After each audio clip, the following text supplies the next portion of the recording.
It's almost the end of the year. You may be feeling exhausted from where do I start? Because I'm feeling it. The planning, the shopping, the cooking, the baking, and maybe traveling as well to visit loved ones. I hope you're able to take some time off between Christmas and New Year's Day. I find if I can, I do try to take time off to rest and to reflect on the past year. I know not everyone can take time off, so if you can't, I hope you're able to find some time for yourself before the end of the year. In today's show, I'm inviting you to break free from the negativity of the year with a hack I use to end the calendar year on a positive note. I refuse to let the negativity bias take over my memories of the past year. So, if you're in a place where you can grab your notebook and pen, or grab it after listening to the show, you can always re-listen to it. Do that. It's time to choose happy.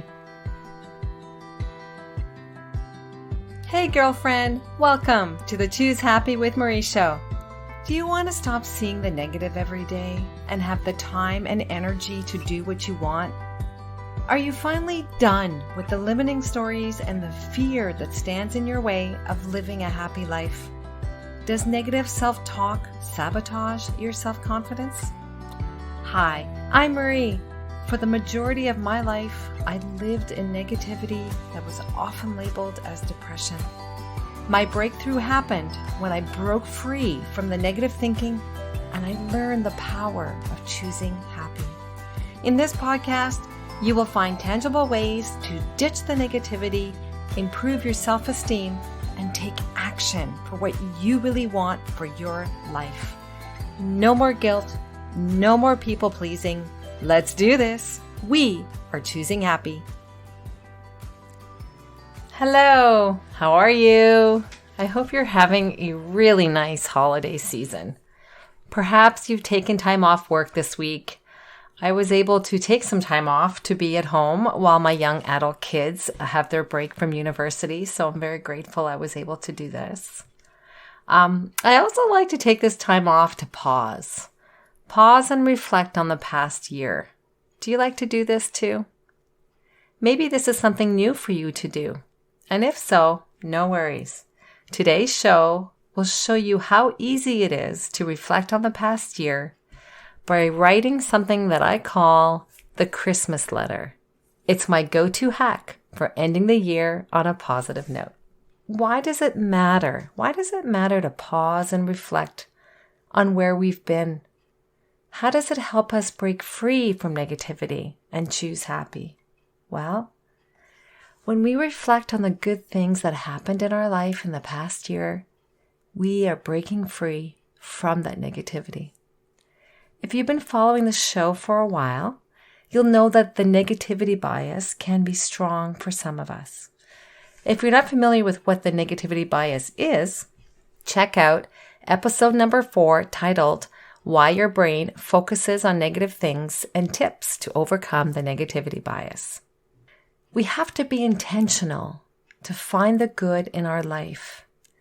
Yes, that can require a lot of effort for those of us who are stuck in negativity, where all we can remember are negative memories. So what is this thing I use? It's called the Christmas letter, and it's something I do at the end of every calendar year. Perhaps you grew up with your family writing a letter about the year and then sending it to family and friends. I used to do that when my kids were growing up. I talk about the activities they were in, their school grade. It's a similar idea, except you don't mail the letter to anyone. It's a letter to yourself. It's a letter of reflection about the year. It can be written on a single piece of paper. It can be written in your journal book. Anything. You decide what format you want it to be in. I use the following 3 journal prompts to guide the writing of the letter. First, I date it with today's date, and you can call this letter something else other than a Christmas letter, whatever wording resonates with you. It's just the time of year that I do it at, so that's why I called it the Christmas letter. So the first journal prompt that I write in the journal goes as follows. What are 3 things I did this year that I'm proud of? It doesn't need to be big things. What matters is that it's something you are proud of. For me, one thing I'm proud of as I reflect on the past year is overcoming self-doubt and managing my time and energy to consistently show up for you on the show on a weekly basis. I'll be honest here. There were times when I was so tired from my day job that I had to find the energy to record the next podcast episode.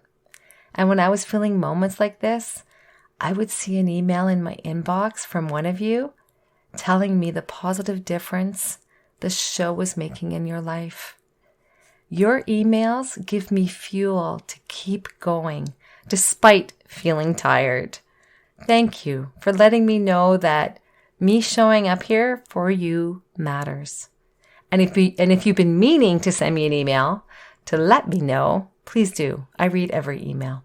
The second prompt that I use for the Christmas letter is the following. What are 3 things that I'm grateful for this year? It doesn't need to be big things. Sometimes the little things have the biggest impact. For me, I'm grateful to you, my listeners who are benefiting from what I have to share with you. You know, knowledge is only as good as its use. I learned how to break free from negativity and choose happy for living my everyday life. And I'm grateful to have this platform to share how I did it with you so that you too can break free from the negativity and live a happy life. You are worthy of living a happy life. The third prompt that I use in the Christmas letter, and it's the final prompt, but you can keep writing about other things too, but this is my 3 key prompts. The third one is, how do I want to remember this past year? If you could only use a few words, how would you describe your past year? And I don't want you to focus on the negativity. Try to find some positivity because there must be some positivity in the past 365 days. I don't know if you've ever heard of the concept of picking a word for the year. I started doing this a couple of years ago where we pick a word that resonates with us on January 1st, and then we think about how that word will resonate with us for the upcoming year. So on January 1st of this year, I was feeling called to pick the word trust. Trust. In particular, trust the journey. I felt called to start the Choose Happy brand in 2020 during the COVID pandemic. And then last year, I got nudged. I just felt this calling to start hosting a podcast. I had no idea how to do a podcast. I have no idea where I'm going to go from here, if I'm being truly honest. I have ideas, but I know that I'm going to choose to trust the journey of where this show will take me next. Trusting the journey this past year, oh wow, I've learned a lot. And it's been a little bit of a roller coaster. There are negatives and there are positives, and I'm choosing to remember the positives. Trusting the journey that I've done, it's led me to make a positive difference globally. I had no idea that my message of choosing happy could travel so far. I love connecting with you, so please continue sending the emails. I love getting to know you and hearing about how the knowledge that I'm sharing on the show is making a difference in your life. So, as you say goodbye to this year, I invite you to take a bit of time to reflect on the past year and use the journal prompts to guide you as a starting point. Choose to remember the good times and let go of the bad times. Give thanks for the memories and welcome new ones as you say hello to the new year 2024. It matters to take the time for introspection And these journal prompts will help you focus on finding the positive, remembering the positive things that happened, and intentionally letting go of the negative things. So we're saying goodbye to the negativity of 2023. Hello to the positivity that awaits us in 2024. Okay, so let's do this. Okay, we're choosing happy. Got to keep going, keep moving forward. My question to you, will you choose to let go of the negativity that you experienced in 2023? I hope you will. Write the letter using the 3 suggested journal prompts if it resonates with you. The first one, what are 3 things that I did this year that I'm proud of? Number 2, what are 3 things that I'm grateful for this past year? And number 3, how? How do I want to remember this past year? You can also write about whatever else is on your mind. This is a letter from you to you. No one else is to see it. And if you're worried about this, if you are worried about someone reading the letter, you can destroy the letter after writing it. What matters is the act of writing, or you can keep it to refer back to as a memory. It's up to you and your personal circumstances. If you haven't already left a review for the show, could I please ask you to leave a review on the app that you use to listen to the podcast? When you leave a review, it helps the show get found by other people looking for help to choose happy for living their life. It's simple. Just scroll down and select 5 stars. I hope you feel this way about the show, and write a few words about how the show has made a positive difference in your life this past year. I thank you in advance. The next time I will connect with you here will be in 2024, unless you're in the Facebook group. There, I am still posting a few more times before the end of the year. Wishing you and your family a wonderful week choosing happy. See you in 2024.